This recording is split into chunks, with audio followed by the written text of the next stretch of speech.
സമൂഹത്തിൽ മാറ്റി നിർത്തലുകൾ മാത്രം അനുഭവിച്ച ഒരു പെൺകുട്ടി. ഇന്ന് ആ പെൺകുട്ടി നീതി നിഷേധിക്കപ്പെട്ടവരുടെ ശബ്ദമാണ്. കേരളത്തിലെ ആദ്യത്തെ ട്രാൻസ്ജെൻഡർ അഭിഭാഷക അഡ്വക്കേറ്റ് പത്മലക്ഷ്മി. പേര് പറയാൻ കഴിയാതെ തലകുനിച്ചു നിന്ന പത്മലക്ഷ്മി ഇന്ന് സമൂഹത്തിന് മുന്നിൽ അഭിമാനത്തോടെ തലയുയർത്തിപ്പിടിച്ച് സ്വന്തം വ്യക്തിത്വം അടയാളപ്പെടുത്തി. ഒരുപക്ഷെ അത് ജീവിതമല്ല, എൻ്റെ സൂയിസൈഡ്, വേറെ വഴിയില്ല.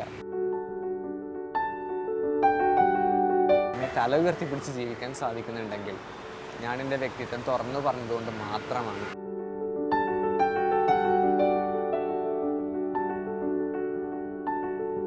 ഞാൻ അഡ്വക്കേറ്റ് പത്മലക്ഷ്മി, കേരളത്തിൽ എൻറോൾ ചെയ്ത ആദ്യ ട്രാൻസ്ജെൻഡർ അഭിഭാഷകയാണ്.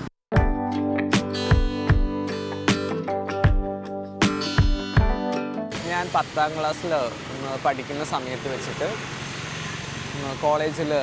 സ്കൂളിൽ നമ്മുടെ പത്രം വായിക്കുന്നൊരു ഇതുണ്ടല്ലോ, പത്രം വായിക്കാൻ പറഞ്ഞപ്പോൾ ഒരക്ഷരം പോലും വായിക്കാൻ പറ്റാതെ നിന്നിട്ടുണ്ട്.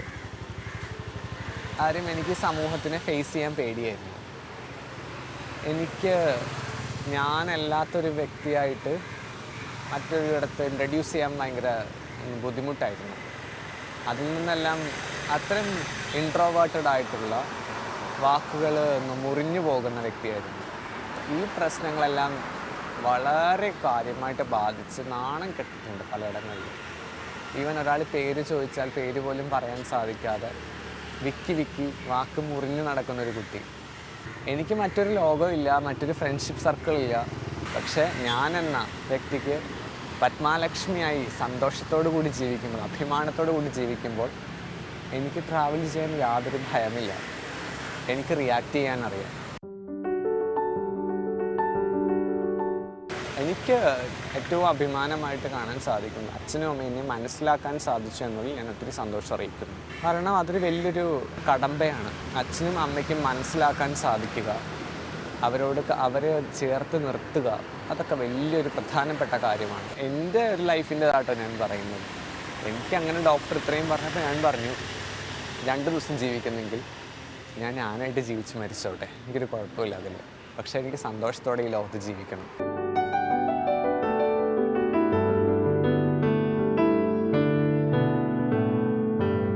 കഴിഞ്ഞ മാർച്ച് 8-ന് അഡ്വക്കേറ്റ് ആകുമോ, എൻറോൾ ചെയ്യാൻ പറ്റുമോ എന്നുള്ളൊരു പേടിയിൽ നിന്ന് അഡ്വക്കേറ്റ് എന്ന രീതിയിൽ ഞാനെന്ന, അതായത് എൻ്റെ ഉള്ളിൽ ഞാൻ ഏറ്റവും കൂടുതൽ സന്തോഷവതിയായി ജീവിക്കുന്നത് പത്മലക്ഷ്മിയിലൂടെ ഞാൻ ജീവിക്കുന്നതാണ്.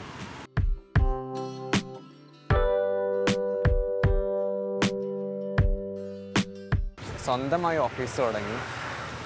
ഇപ്പോൾ എനിക്ക് തമിഴ്നാട്ടിലാണെങ്കിലും കേരളത്തിലാണെങ്കിലും ഡൽഹിയിലാണെങ്കിലും കേസ് നടത്താൻ ആക്സസിബിലിറ്റി ഉണ്ടായി. മഹാരാഷ്ട്രയിൽ ഷമീബ ബെന്നിനോടൊപ്പം അവരുടെ കേസുകൾ നോക്കാൻ എനിക്ക് സാധിച്ചു. അവരുടെ അഡ്വൈസ് കൊടുക്കാൻ സാധിക്കുന്നു. ഞാൻ കൂടുതലായിട്ടും വിക്ടിം കേസുകൾക്ക് പ്രാധാന്യം കൊടുക്കുന്നൊരു അഭിഭാഷകയാണ്. എൻ്റെ ഓഫീസും അതാണ്. നിയമം അവർക്ക്, നീതി അവർക്ക് വാങ്ങിക്കൊടുക്കാൻ സാധിക്കണം.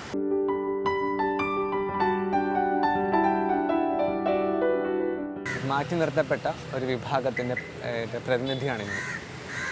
ഒത്തിരി ഒറ്റപ്പെടലുകളും വിവേചനങ്ങളും സഹിച്ച് തന്നെയാണ് മുന്നോട്ട് വന്നിട്ടുള്ളത്. നീതി നൽകേണ്ട കോടതിയുടെ മുറിയിൽ വെച്ച് വരെ അപമാനിതയാക്കപ്പെട്ടിട്ടും ഞാൻ മുന്നോട്ട് നിൽക്കുന്നു. എനിക്ക് മുന്നോട്ട് പോയേ തീരൂ. കാരണം ഞാൻ അഡ്വക്കേറ്റ് പത്മലക്ഷ്മിയാണ്.